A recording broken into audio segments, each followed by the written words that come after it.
you can.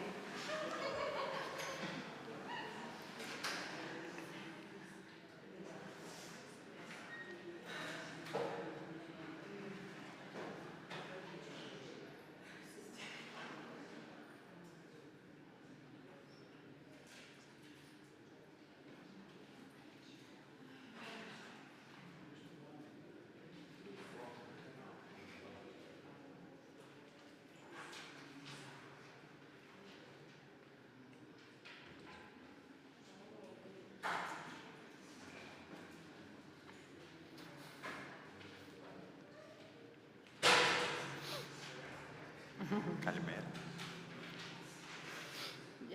It's okay. Okay, good morning, Kalimera. And I feel truly fortunate to have the opportunity to introduce my friend Virginia Longo. And it's a real pleasure to welcome such a warm and dedicated music educator to our stage today. Oh, thank you. For the past 15 years, Virginia has been actively involved in Italy's, Nati per leggere? Bravo. Born to Read and Nati per la musica, Born to Music programs. Through family workshops and professional training, she has worked with families and with those who support young children during the most important years of life. In today's presentation, Growing Through Reading and Music, Promoting Well-Being in Families with Children aged 0 to 6, she will introduce us to two remarkable national initiatives that promote reading aloud and music making as powerful ways to support children's emotional, cognitive, and relational development. As you listen to her presentation, I believe you will understand why I admire her. I am sure that by the end of her talk, you will share my appreciation for the richness of her work and the thoughtful way she brings together music, storytelling, and family well-being. Please join me in giving a very warm welcome to Virginia Longo. Thank you. How kind, how kind. Can you hear me well? Yeah. Okay. So, good morning, everybody. I am Virginia Longo, the music teacher at the International School of Bergamo since the foundation of the school in 2011. International School of Bergamo became an associated school in 2018, and I was elected to the Iosfs board in 2021.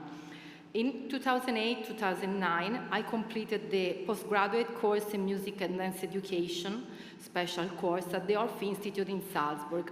Since returning to Italy, alongside my work at school, I have had many opportunities to collaborate as a freelance music educator with a variety of associations and institutions. As a teacher trainer, I would like to mention Iosfs Verona. Iosfs Verona, wave your hand. Here he is. The oldest Orff-Schulwerk association in northern Italy. I've also been very active in particularly rewarding setting, family workshop for children aged 0 to 6 and their parents or caregivers. Exactly 15 years ago, I was invited by a local pediatrician to co-lead a workshop for families at the public library. That was the beginning of this story. I was asked to lead two sessions, one for children aged 6 to 36 months and another for children aged 3 to 6 years. In both cases, parents were actively involved. Musically, I proposed what could be described as an interactive reading of a children's book, enriched with songs, chants, nursery rhymes, movement, and simple percussion activities. In other words, it was essentially an Orff-Schulwerk music lesson built around a book. Each music session was introduced by a short talk from the pediatrician who explained the parents the benefits of making music at home with their children.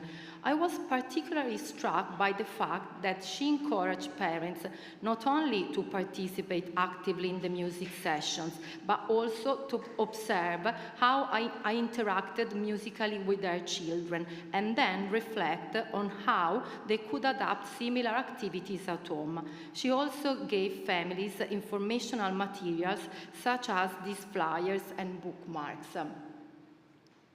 And to be honest, you know, some doctors can be quite charismatic. So it seemed that the doctor was saying, now you go, you participate, you look carefully at what she's doing, and then when you come for the next visit, I will ask you what you did at home. And everyone, yes, ma'am. Okay.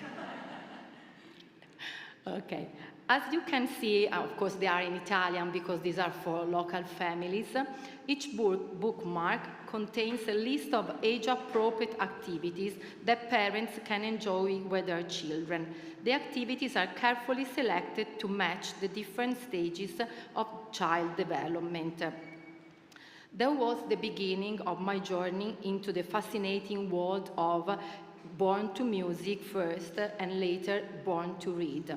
Many family workshops followed that first experience.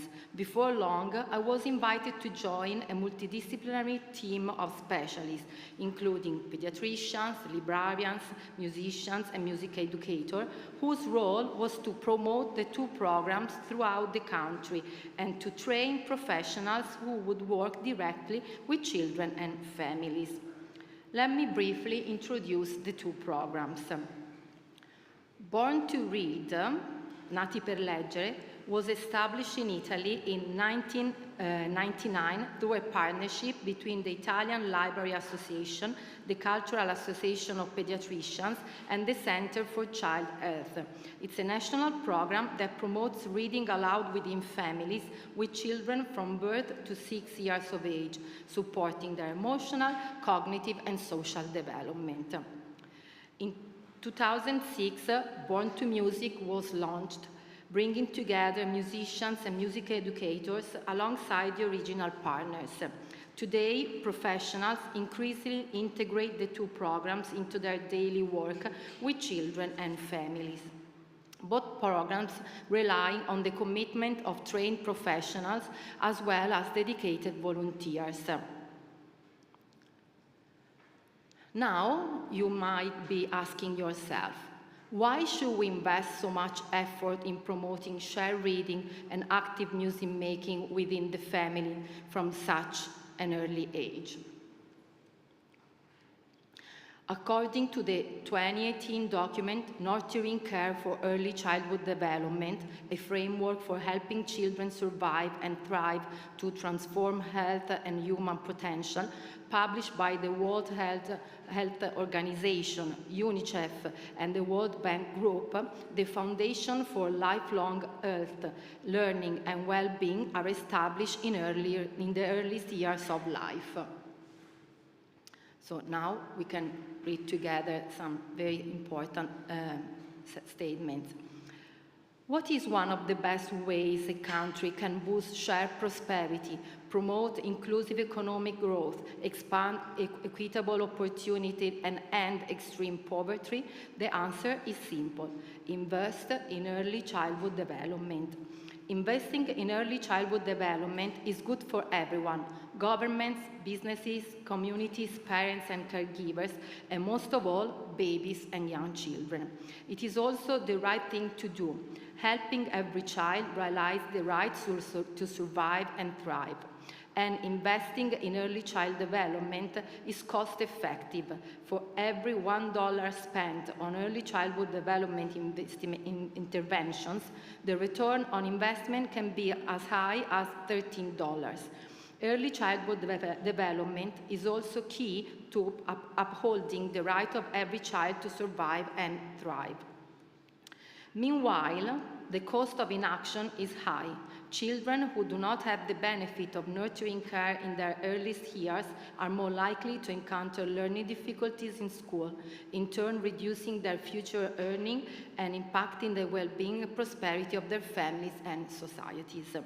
Current estimates are that nearly 250 million children aged under 5 years in low and middle income countries, or more than 4 in every 10, risk missing critical development milestones due to poverty or stunting.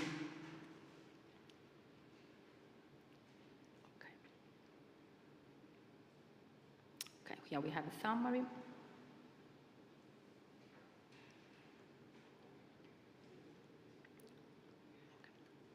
Research has constantly shown that the first 1,000 days of life are critical for a child's development. The period, and here we can see the development of the brain cells, the period from pregnancy to a child's third birthday is unique and highly sensitive stage of development. During these first 1,000 days, children are especially responsive to the influences of their environment.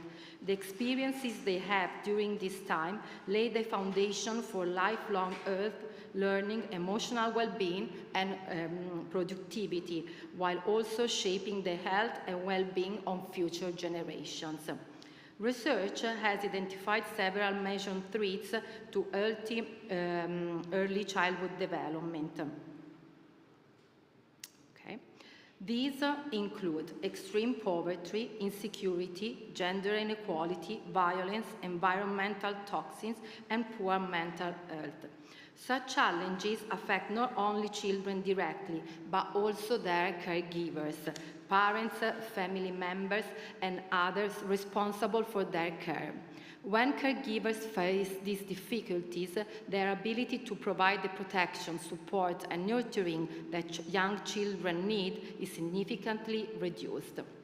Over the past 3 decades, evidence from neuroscience, psychology, medicine, and other disciplines has confirmed the extraordinary importance of this early period.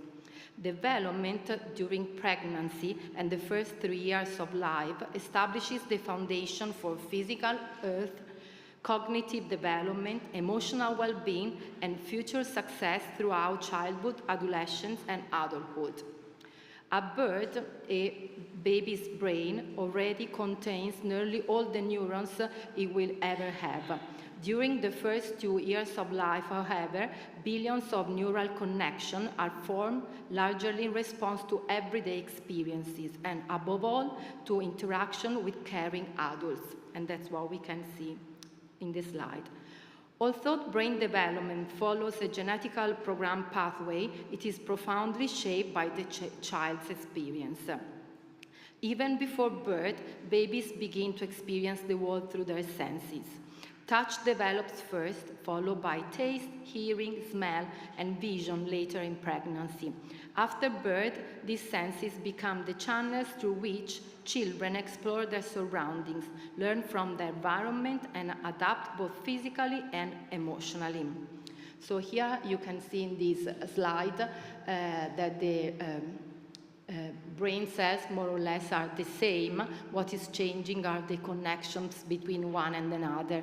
And you can probably notice that when the children are 2 years old, there are many connections, and then they go through a process called pruning, which means they are cutting down some connections that are not more relevant. Of course, the more you interact, the more activities you experience, the more you will keep these connections. And we know very well if you work in a kindergarten and later on in the elementary school and so on. These early experiences do more than influence development in the moment. They also affect the way genes are expressed through epigenetic processes. While epigenetic changes continue throughout life, the period from pregnancy to age 3 is especially significant because it creates the biological foundation that shape how individuals will respond to their environment in the future. There are the components of nurturing care. Here they are. We can have a look together. Good health, adequate nutrition, responsive caregiving, opportunities for early learning, security, and safety. Both Born to Read and Born to Music contribute to Component 3, Responsive Caregiving, and Component 4, Opportunities for Early Learning and the Nurturing Care Framework. Should you be interested in this document, you can easily find it on the internet. Component 3, Responsive Caregiving. During the first year of life, infants and young children depend entirely on their caregivers to recognize and respond to their needs. These needs extend far beyond food and safety. Children also require warm social interactions, cognitive stimulation, emotional support, and comfort. Responsive caregivers pay close attention to their child's signals, understand what the child is communicating, and respond constantly, appropriately, and with affection. Everyday interactions, making eye contact, following the child's gaze, talking, listening, and taking turn in communication, provide the foundation for early learning. When caregivers are sensitive, predictable, and loving, they foster secure attachment, promote social and emotional development, and create the condition for children to learn and thrive. To strengthen responsive caregiving and create opportunities for early learning, professionals are trained to observe how caregivers comfort, engage with, and support their children during everyday interactions. Acknowledge and reinforce caregivers' strengths, build their confidence, and encourage them to communicate more with their children. Suggest enjoyable activities that families can do together at home, using everyday objects and homemade toys, as well as talking, singing, and sharing books. Promote high-quality parent-child interactions through age-appropriate play and communication activities, and finally, encourage parents to spend more meaningful time with their children. These evidence-based guidance programs can be adapted to many different settings, including healthcare, education, nutrition, childcare, emergency services, and social and family support programs. They equip professionals with the knowledge and practical skills needed to help caregivers provide responsive care and reach early learning experiences, both during routine contacts with families and through dedicated support programs. Component 4, opportunities for early learning. Children do not begin learning only when they enter kindergarten or pre-primary education at around age 3 or 4, when they are introduced to colors, shapes, and letters. Learning is instead an inherent human capacity, essential for adapting to a constantly changing environment. It begins at conception and initially operates through a biological process known as epigenesis. In the early stages of life, learning takes place through relationships with others.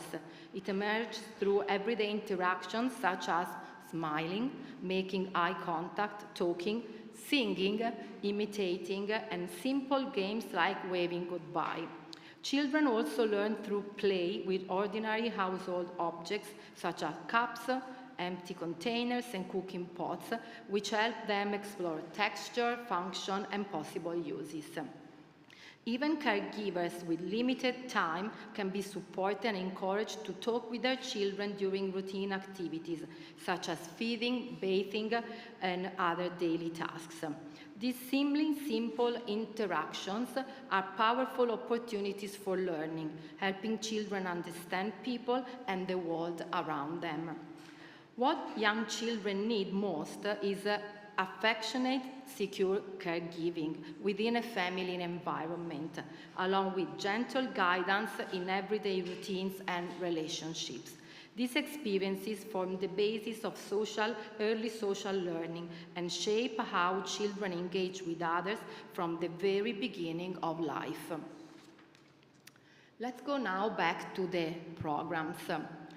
Born to Read was launched in 1999 and was inspired by successful international initiatives such as Reach Out and Read in the United States and Book Trust in the United Kingdom. Reach Out and Read integrates books and shared reading into routine well-child visits, using the pediatric appointment as an opportunity to help caregivers foster early literacy, healthy relationships, and children's overall development. I hope everyone is aware what a well-child visit is. So these are some visits that you have a program with the doctor and you go there when the child is early born, 3 months and so on. Of course, it depends on the countries. The work of Book Trust highlights several key benefits of reading with children. Reading helps children to overcome inequalities before they become entrenched. Children experience greater educational opportunities and improve social mobility. Those growing up in poverty are more likely to overcome the barriers associated with disadvantage and are less likely to remain in poverty as adults. Second, build strong bonds with their caregivers and enjoy better mental well-being. Shared reading strengthens children's sense of security and attachment to parents and caregivers. It also supports healthy routines, self-esteem, social-emotional development, and overall mental well-being. Reach early development milestones and succeed at school. Shared reading promotes brain development, attention, language acquisition, and cognitive growth. Children develop stronger school readiness, make greater progress across the curriculum, and achieve better literacy and communication skills.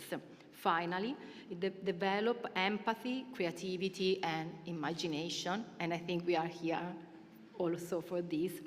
Through stories, children learn to understand different perspectives, strengthen their creative thinking and problem-solving abilities, and expand their imagination. Nowadays, it's not easy to share an exact number of pediatricians who are actively supporting the 2 programs in Italy, but we assume there are 1,700 out of almost 6,000. Both programs were designed taking into consideration the characteristics of the Italian National Health Service. I would like to provide some background information about it, also because I can imagine that in Europe, maybe we have similar systems, maybe all over the world we can have different kind of organization. The Italian healthcare system is based on 3 fundamental principles: universality, equality, and solidarity.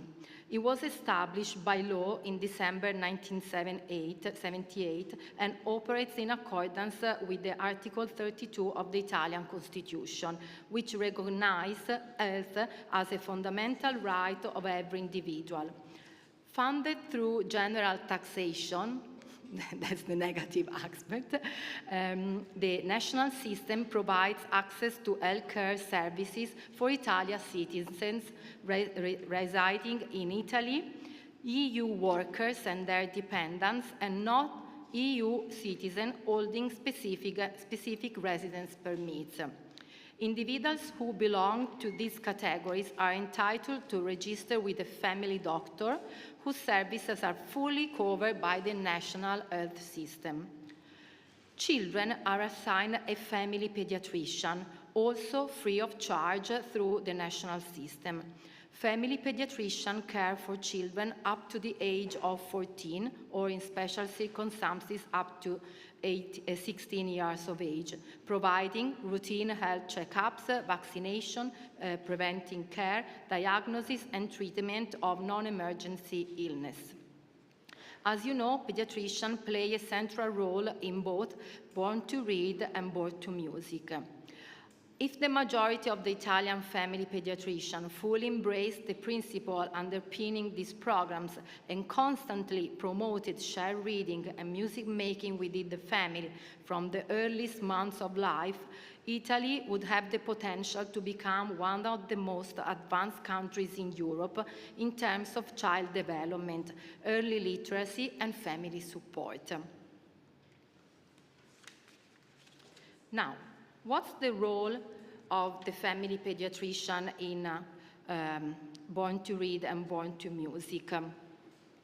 So children with their families or caregivers, they regularly go to the doctor for some appointment. In this occasion, parents can remind, of course, about vaccination or share some suggestions regarding child's development stage. Within this framework, pediatrician can explain to parents the importance of shared reading and family music making, encouraging them to introduce books, nursery rhymes, songs, and musical activities into their daily interaction with their children from the very first months of life. These shared experiences support early language acquisition, strengthen parent-child relationship, and promote healthy cognitive, emotional, and social development.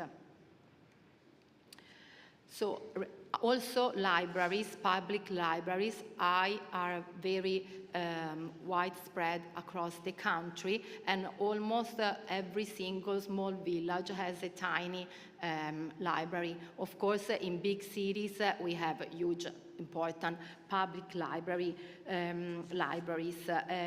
Now we have some hubs that are promoting Born to Read and Born to Music. Usually they are set, of course, in libraries, but they can be also set up in vaccination centers, family health clinics, hospitals, and community health services. Now, what are the minimum requirements for a Born to Read center? A welcoming reading area where adults and children can enjoy books together, furnished with comfortable seating for adults, rugs and cushions for children, and facilities for changing infants.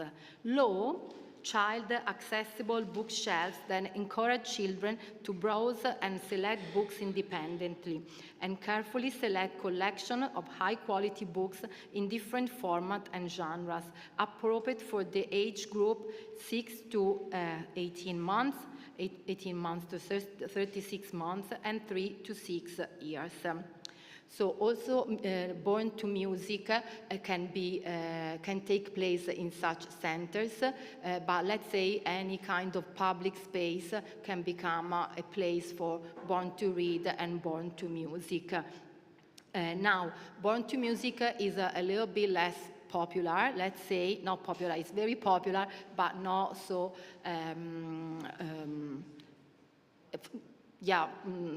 spread around. Why? Because we need to have musicians and music educators, and you know, sometimes it's not very easy to find professionals who are trained for the age 0 to 6. One of the defining characteristics of both programs is that all activities are offered free of charge to participating families. This reflects the principle of universality, one of the core values of the Italian National Health Service and one of the guiding principles of both programs. The activities are generally funded through collaboration between municipalities, regional health authorities, public services, libraries, and so on. This collaborative model helps ensure that families can access high-quality early literacy and music experiences regardless of their socioeconomic background. Now, what's the reason why it's so important to promote Born to Read? Children who are regularly read to typically develop reading and writing skills 6 to 12 months earlier than children who are not exposed to regular shared reading. Furthermore, an international analysis involving approximately 100,000 children across 35 countries found that children who have at least one children's book at home are almost twice as likely to achieve age-appropriate literacy and numeracy skills. Recent advances in developmental neurosciences have further clarified the mechanism underlying these benefits. Neuroimaging studies demonstrate that shared reading from infancy positively influences the development of neural networks involved in language processing, attention, executive function, and later literacy acquisition. The benefits extend beyond cognition. Research constantly shows that shared reading enhances the quality of parent-child interactions, strengthens parental confidence and self-efficacy, and supports children's emotional well-being.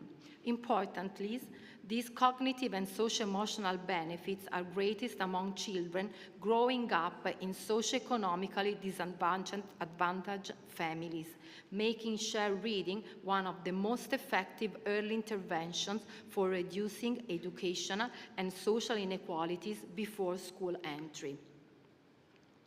Reading aloud, therefore, focuses not only on the child, but also on the unique environment created by the interaction between the book and the parent.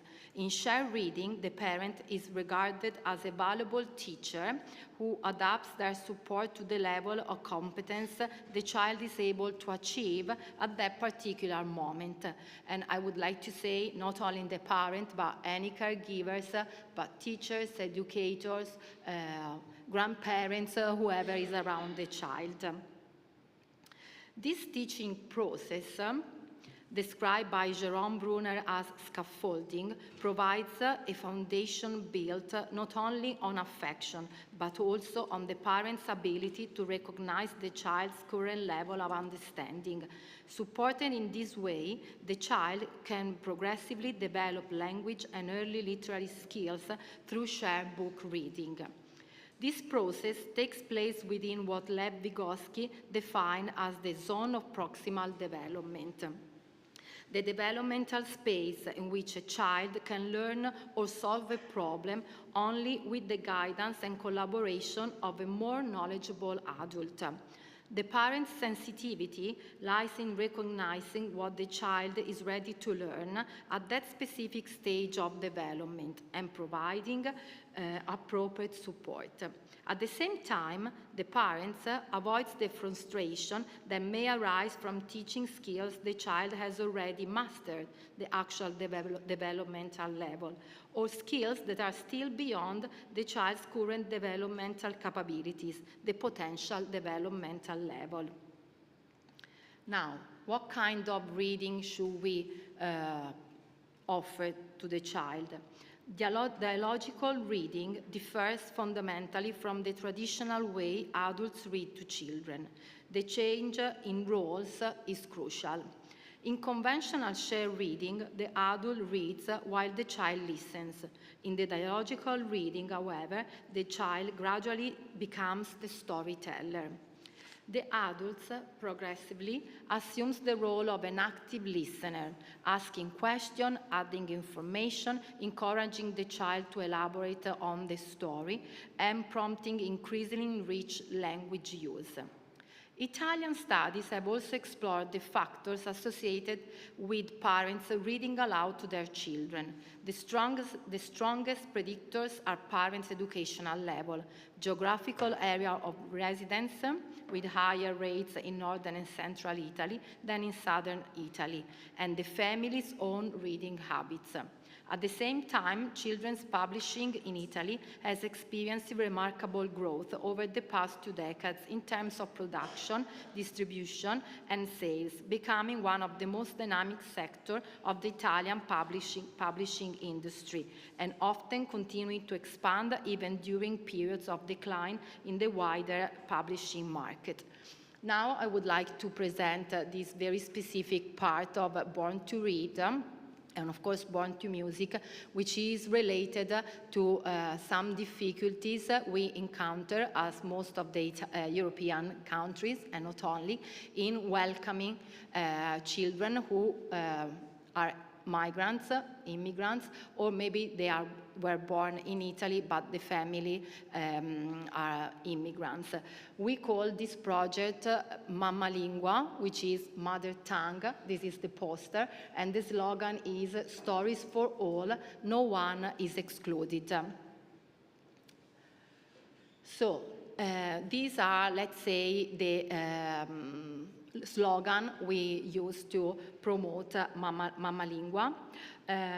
All children need stories because thanks to stories, children can imagine, remember, communicate, and grow. In migration, there's a risk of growing with too few words. Children in immigrant families may have fewer opportunities to hear and share stories because of the absence of extended families, limited time for storytelling, and a lack of books in their mother tongue. Which language should stories be told in?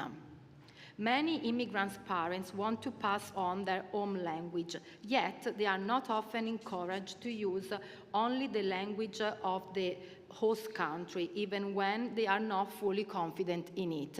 So, for example, in Italy, we have many immigrants from South America. They speak Spanish, but instead of speaking Spanish to their children, they speak an Italian, which is very poor. So the child doesn't have a proper and high-level base for his or her mother tongue. The mother tongue is home, and this is a very important emotional aspect. And then we should remind ourselves that every language matters. Raising a child in another country involves additional choices and challenges. Of course, even in terms of providing books in your mother tongue is not that easy. Enriching the home environment with books and stories might help those children to grow up more confident and secure of their background. The presence of books in the mother tongue in public libraries sends a powerful message of recognition. So nowadays, in usually big libraries in Italy, you can find shelves with different languages so that children can go with parents and help themselves. Storytelling in the mother tongue also supports the acquisition of the second language, and that's what I was telling you before. And building bridges of words between the language of home and the languages of the country where children grow up, so they can have a solid base in both languages. Stories connect cultures, families, and communities. They create bridges between the language of the home and the language of the society where children are growing up. Here you can see the Mother Tongue Manifesto that has been widely distributed to libraries, schools, public spaces, has been translated into 19 different languages. Once again, these bring us back to components 3 and 4 of the nurturing care framework, supporting parents and caregivers on providing opportunities for early learning. Now, what about music? So here we can read together this quote by Gordon. Music is unique to humans. Like the other arts, music is as basic as language to human development and existence. Through music, a child gains insights into herself, into others, and into life itself. Perhaps most important, she's better able to develop and sustain her imagination. Once again, because of such cultural awareness, her life will have more meaning to her.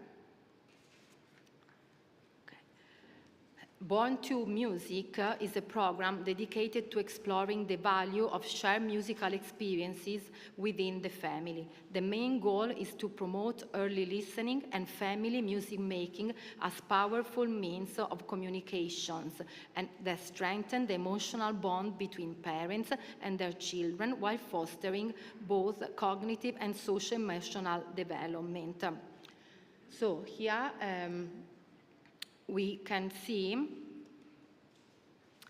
the benefits of music making at home.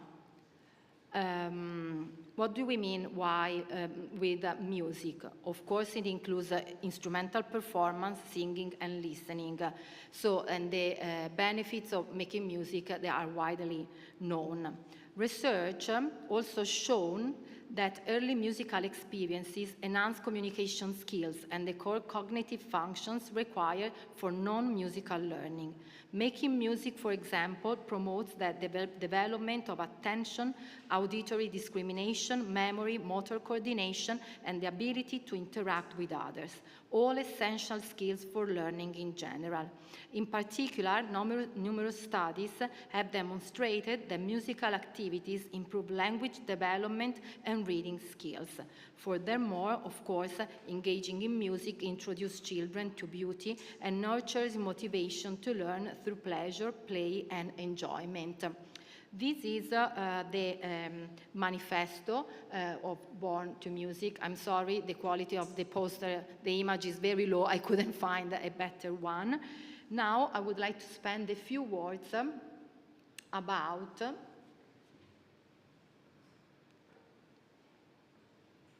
okay. Sorry.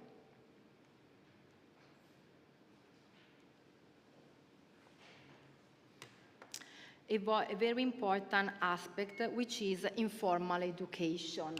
Sorry, I cannot see very well.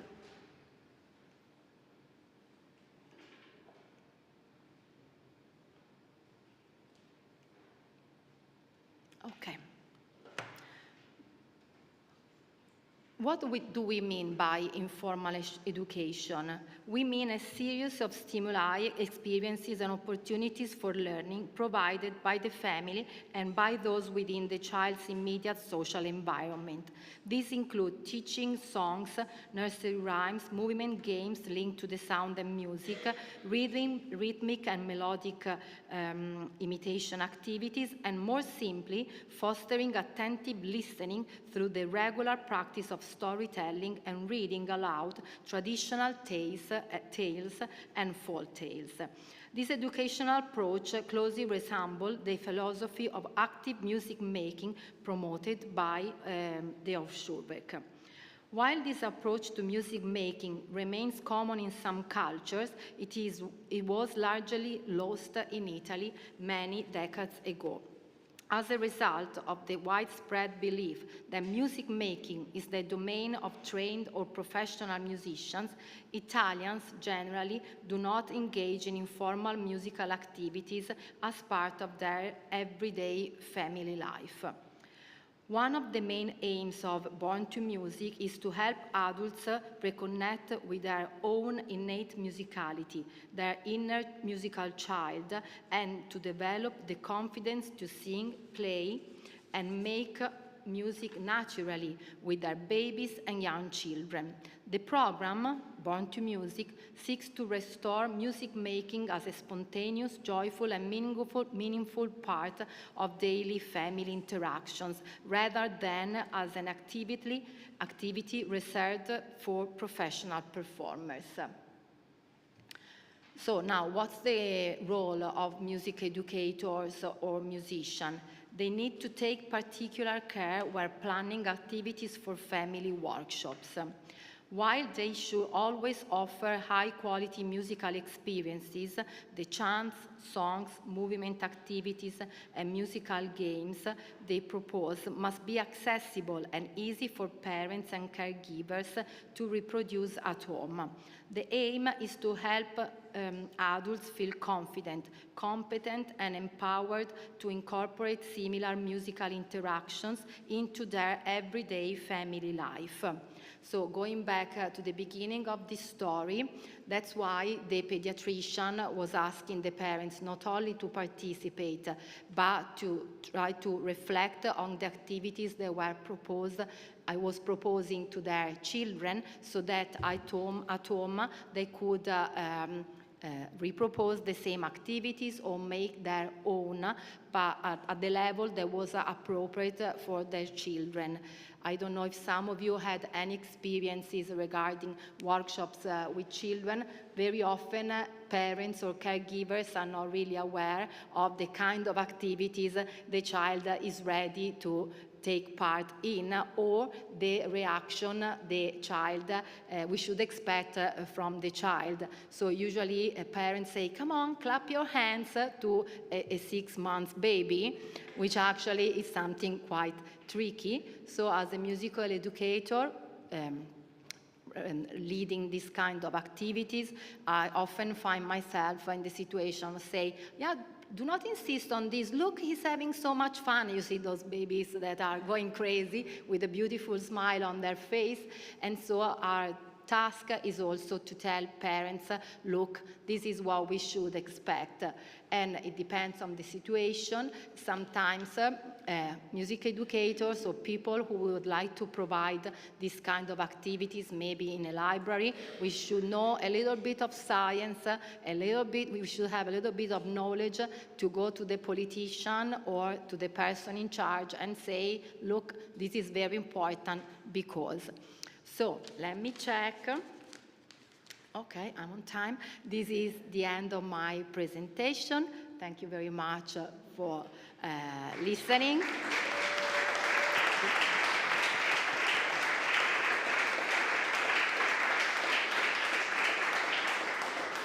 If you have any questions, I'm very happy to answer your questions. You can send me an email or, yeah. Okay. Is that, do you have any questions? Yes?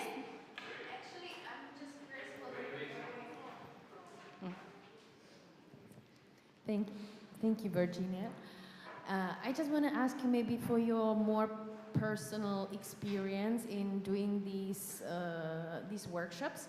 If I understood well, you're going to a library and then Yes. you work with the families, with the babies, with their parents. Yeah, right? exactly. So I will go back because, you know, in Europe and in Italy, we have very strict laws regarding privacy. So probably you noticed that here, this is a photo of myself in a workshop with children. Of course, I blurred the image because of privacy. And actually, we are very lucky because sometimes libraries are hosted in beautiful historical buildings. This one in particular, it was a huge hall that was not very good for young children, but it was very beautiful. And here I'm with each child has a parent. So they are coming to the library, we have a session, I'm reading a book and I'm enriching the reading with lots of activities. So the idea and then the invitation is always go to the children's corner, pick as many books as you want because it's free in a public Italian library. Go back home and try your best to have fun with your children. Here you can see that there are lots of scarves, colored scarves, and in the middle of the circle, and yes, we are dancing, singing together with parents. So I don't know if you are familiar with this kind of activities. Usually no problems with children. They are fantastic, they are having fun, and they respond to you very well. Of course, the activity for the very young ones are different from those who are age 3 to 6. Usually the problems are with parents and grandparents, they are so important in our lives, but sometimes it's, look at the teacher and do exactly what she's doing. And it's like, oh yeah, but you need to come in and play with us. So, you know, but I would like to say that often we say, together with the librarian, one child, one adult. Very often, sometimes we have one child, two adults, or sometimes we have one child, mom, dad, and the grandparents. So you need to say, okay, but you need to sit because there's no room for everybody. And and usually I'm very happy at the end of these activities, everyone. So usually, especially dads, sorry, fathers here, on Saturday morning, they enter the workshop like, goodness me, my wife told me I need to come. Is it true I need to wear non-slip socks? I say, yes, it's true. So they enter like this and then say, okay, let's go and find some books. And I want to share with you my favorite song. Let's go home and have some fun. And they usually come back again when there's the opportunity. And And once I was with the librarian and I told her, oh, I'm so happy that was so successful.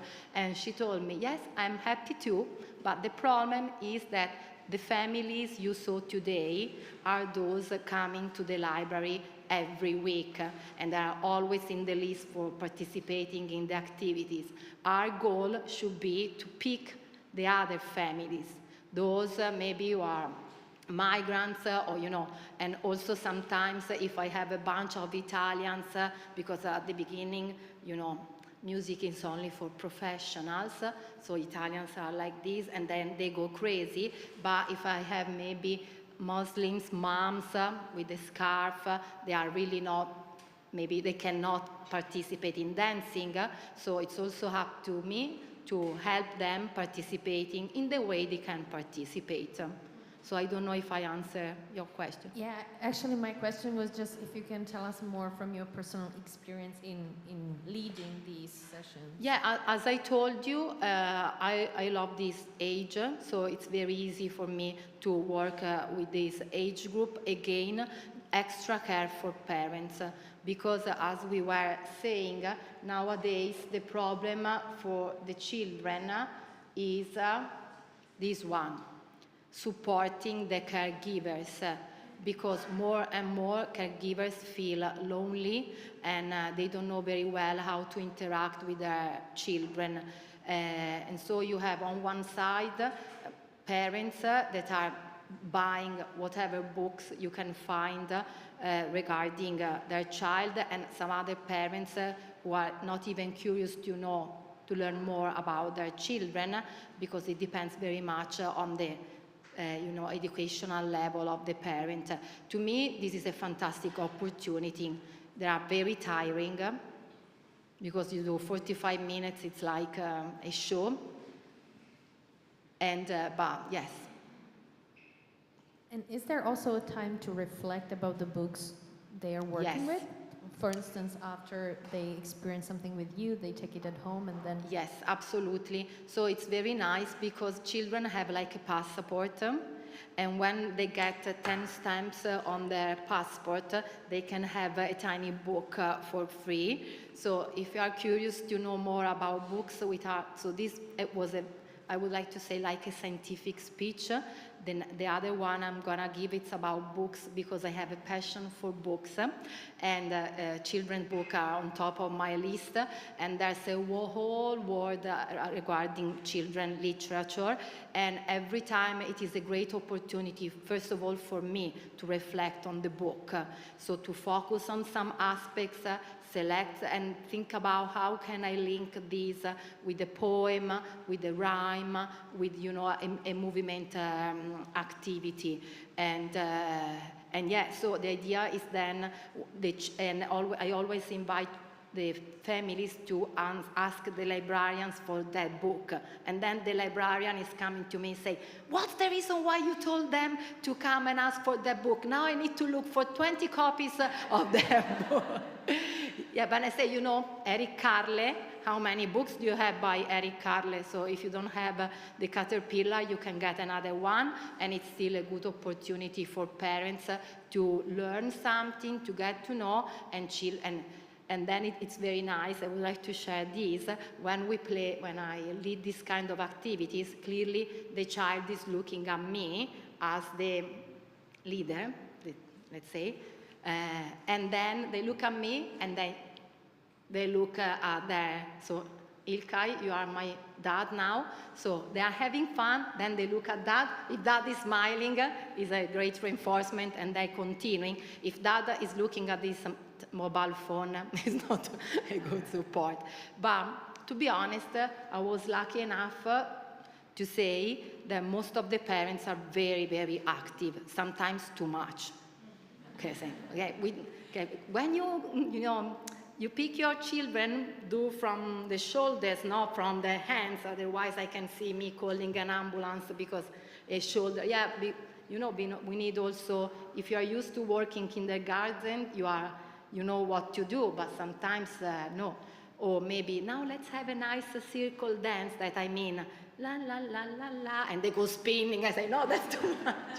Yeah, but again, it's a way we need to low down the energy, but keep going with the enthusiasm. Do you have any other questions?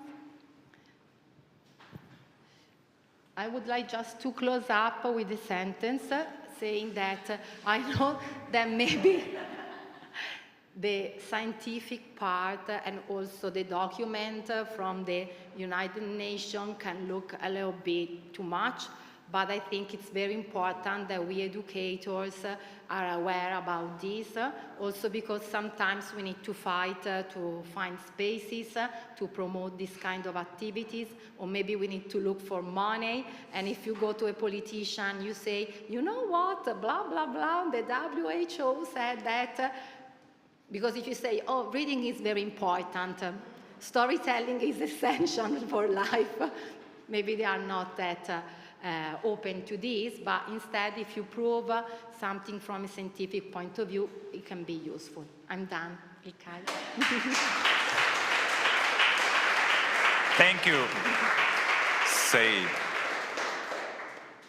just one sentence, okay? Thank you, Virginia Longo. Thank you.